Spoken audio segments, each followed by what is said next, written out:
Na každou stavbu se můžeme dívat různýma očima. Pohledem stavitele, architekta, dítěte, poutníka či kolem jdoucího.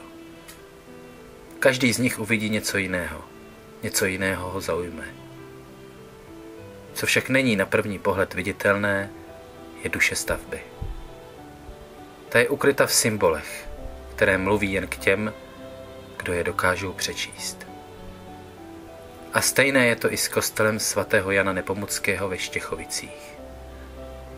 Na první pohled je to ne zcela obvyklá secesní stavba, strohá trojlodní bazilika, zdobená pískovcovými prvky.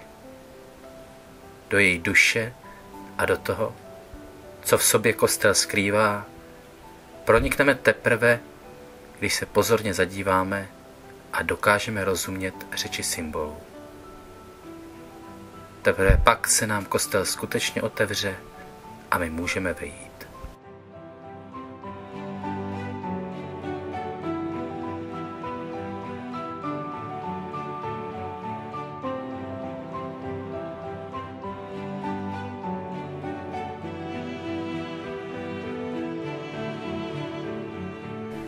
Kostel, postavený v kraji často postihovaném povodněmi, nabízí útočiště podobně jako archa Noémova ve Starém zákoně.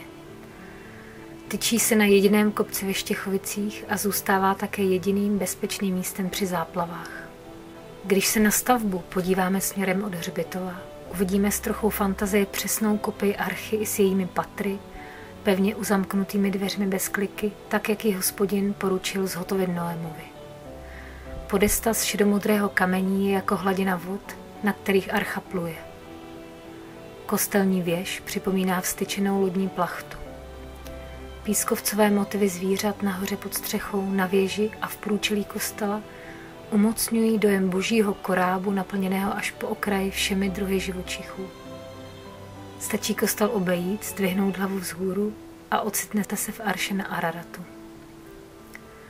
Kostel je však novou archou, proto jsou mezi zobrazeními zvířat i lidské tváře. Na rozdíl od starozákonní archy, kam Noé nesměl vzít kromě své rodiny žádného dalšího člověka, tato nová archa poskytuje záchranu všemu tvorstvu.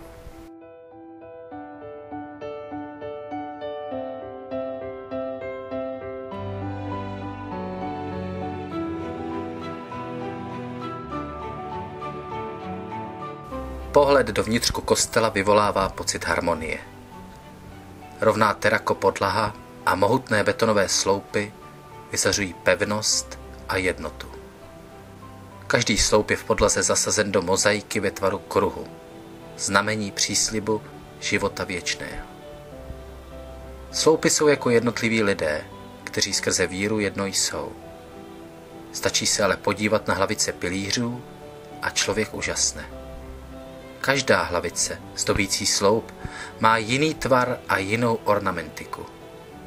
Nenajdeme tu dvě stejné. Jako my lidé jsou každá jiná, individuální a jedinečná. Tak jako tělo je jedno, ale má mnoho údů, a jako všechny údy těla jsou jedno tělo, ač je jich mnoho, tak je to i s Kristem. 1. Korinským.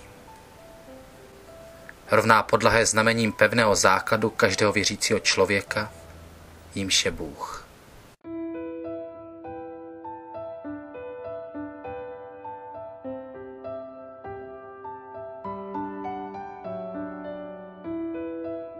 Výjimečnost štěchovického kostela odkrývá mariánský oltář. Vraťme se k němu ještě jednou. Maria s Ježíšem na klíně. Ježíš drží knihu písma a druhou rukou ukazuje na nebe. Maria jednou rukou Ježíše objímá a druhou drží na jeho srdci. Abychom mohli správně přečíst to, co je v kostele zapsané, je třeba číst a dívat se srdcem. Kostel sám je otevřenou knihou písma a jeho posláním není jen fascinovat lidi krásou a výjimečností architektury, ale být místem spásy. Proto je také nejčastěji použitým motivem výzdoby kruh, znamení věčnosti. Upoutá naši pozornost již při prvním pohledu z dálky, zakomponovaný přímo do kříže na věži kostela.